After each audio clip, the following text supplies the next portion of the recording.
Apple has dropped another bomb in its effort to continue its reign as the king of the smartphone market, as it introduced 4 new iPhones in its recent Apple event. Apart from these brand new iPhones, Apple also announced new Apple Watches and a new AirPods Pro. We know that not everyone has an hour to waste on watching the whole event, so we'll be bringing you a summary of all the new products that Apple revealed in its just concluded Apple event. Hello and welcome to Tech Kaiju. Here we discuss the latest tech gadgets and inventions. Make sure to subscribe to this channel and don't forget to click on the notification bell. Also, please give this video a big thumbs up, and if you ever have any concerns, questions or opinions about the video, don't be shy, just leave a comment down below. Now let's get into the video. Apple started the event by introducing the brand new Apple Watch Series 8. If we're being honest, the Apple Watch Series 8 is just a Series 7 with minor improvements. But that's not to say that you shouldn't get it, as one of these minor updates can actually be the difference between life and death. You'll understand this in a minute. The S8 System-in-Package (SiP) appears to be almost comparable to the S7 in size and design. However, some additional sensors have been added to enable new health and safety functions. Similar to how Apple Watches currently detect falls, a new, more sensitive accelerometer and gyroscope in the Apple Watch Series 8 can now detect car crashes and quickly send for help. This feature will sense when you have an accident and call emergency numbers, and it will also send your location to any contact you choose. Apple mentioned that they hope you don't have to use this feature, but it's definitely a good feature to have, and having it will definitely make you more confident while going on long drives. The Series 8 can also take your wrist temperature every half second for cycle tracking purposes and track daily fluctuations in baseline temperature.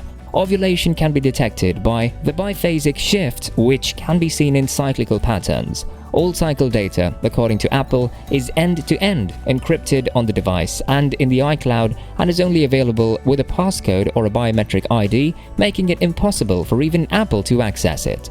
Additionally, the Apple Watch Series 8 has an 18-hour battery life for continuous use, and very importantly, the low-power mode can also increase battery life to 36 hours. Retail prices for the Apple Watch Series 8 range from $499 for cellular devices to $399 for GPS models. Both versions include 3 months of Fitness Plus, and you can order them right now for delivery on September 16th. Next, Apple introduced the Apple Watch SE second generation. The Apple Watch SE, like the iPhone SE with the mainline iPhones, shares many of the internal components of the Apple Watch Series 8. The SE variant is powered by the same S8 processor as the S8, as well as the new motion sensors. It has significantly bigger bezels around the display than the Series 8, and it lacks always-on capabilities. It also does not do ECGs, temperature monitoring, or blood oxygen level tests. It does, however, contain a new gyroscope and accelerometer to help with car crash detection. The price has been reduced slightly to $249 from the 40mm GPS version and $299 for the 44mm GPS version. The previous SE cost $279 and $329. Pre-orders are officially available, and the watches will begin shipping on September 16th. This next one was one of the highlights of the event, as Apple announced a new $800 watch. Yes, you heard that right, $800. That's the price of a brand new iPhone 14 base model. It's simply a more expensive Apple Watch that's larger and more sturdy with a longer battery life. The Apple Watch Ultra has a 49mm casing, built-in cellular connectivity, and a new programmable action button. All of the buttons and crown on the Apple Watch Ultra have been expanded to make them easier to use when wearing gloves. The Apple Watch Ultra is designed to compete with extreme activity wearables from brands such as Garmin. As such, it is manufactured to military standard 810. This is a watch that may be worn in the cold and at the depths of the ocean without the need for a casing. It includes everything found in the Series 8 model, as well as a new high-accuracy dual GPS system, an additional speaker for improved outside calling performance, and a significantly larger battery that lasts twice as long, a whopping 36 hours on a single charge. The casing is made of titanium and only comes in natural titanium color. There are also 3 new and exclusive brands, one for diving and water activities, another for endurance sports like marathon running, and a third for cold weather situations. Apple has also made numerous changes to the software to accommodate outdoor and extreme sports enthusiasts. Next, Apple introduced the new AirPods Pro. They generally look the same as the first-gen AirPods Pro, and the only physical difference is a lanyard slot on the cover. However, the inside is completely updated. The H2 chip, which powers sophisticated computation active noise cancellation for twice as much noise suppression, is a feature of the new AirPods Pro and provides high bandwidth connectivity for excellent sound quality. The new AirPods Pro also has a new touch capacitive layer for swiping controls on the stems, so you can now swipe on the stems to increase and reduce the volume. The battery life has been increased as well, now lasting 6 hours in the earbuds and another 30 hours in the case. You also now have a third charging option for your AirPods Pro in addition to Lightning and Qi charging, because MagSafe has also been included in the case. So you'll be able to charge your new AirPods Pro with your Apple Watch charger or any other wireless charger. The second generation AirPods Pro will cost $249 when it starts selling on September 9th and will be available on September 23rd. Now, to the juicy stuff. Apple introduced us to the new iPhone 14 and 14 Plus, which is basically a bigger version of the 14. The iPhone 14 is honestly very similar to the iPhone 13, although there are a few noticeable differences and upgrades. The tiny model is no longer available and has been rejected with a 6.7-inch Plus variant.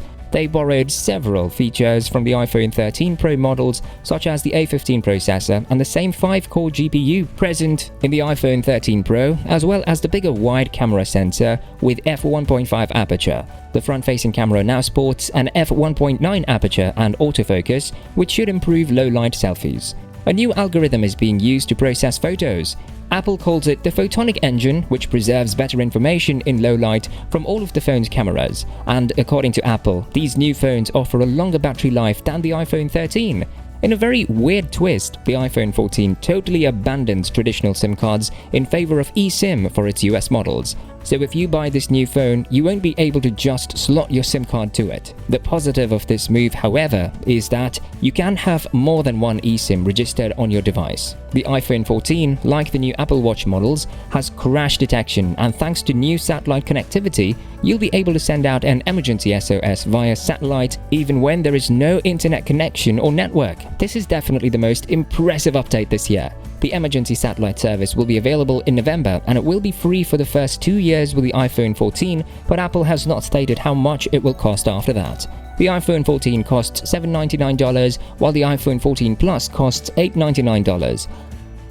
Lastly, the iPhone 14 Pro and 14 Pro Max. The iPhone 14 Pro and iPhone 14 Pro Max now have a smaller notch that has long been anticipated. Instead of a hole punch or a notch, Apple is calling it Dynamic Island. iOS 16 introduces a variety of new animations that make use of the notch's black area, such as expanding into a long line for Siri searches or a black box to display what's playing currently. Trust me, it's really cool. Would have been superb if they included this in the iPhone 14 and 14 Plus though.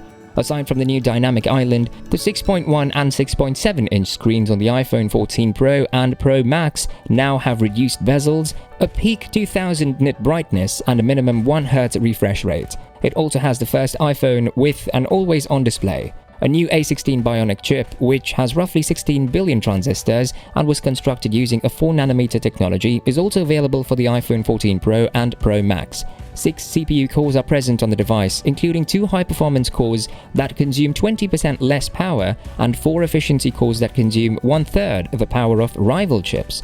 For a long time, in iPhone series, 12-megapixel cameras have been employed. However, the new iPhone Pro finally moves things up with a 48-megapixel camera and has a 24mm focal length and f1.78 aperture. In addition to having a quad-pixel sensor that is 65% larger than the previous Pro model, it also has a better resolution. Additionally, Apple can crop the sensor into a real 2x zoom camera with a 48mm focal length by using pixel binning. Also, Pro RAW images can be captured at the maximum 48-megapixel resolution. The price of the iPhone 14 Pro is $999, while the price of the iPhone 14 Pro Max is $1,099. That's everything you need to know about the recent Apple event. Which of these gadgets are you most excited about? Let us know down in the comments section.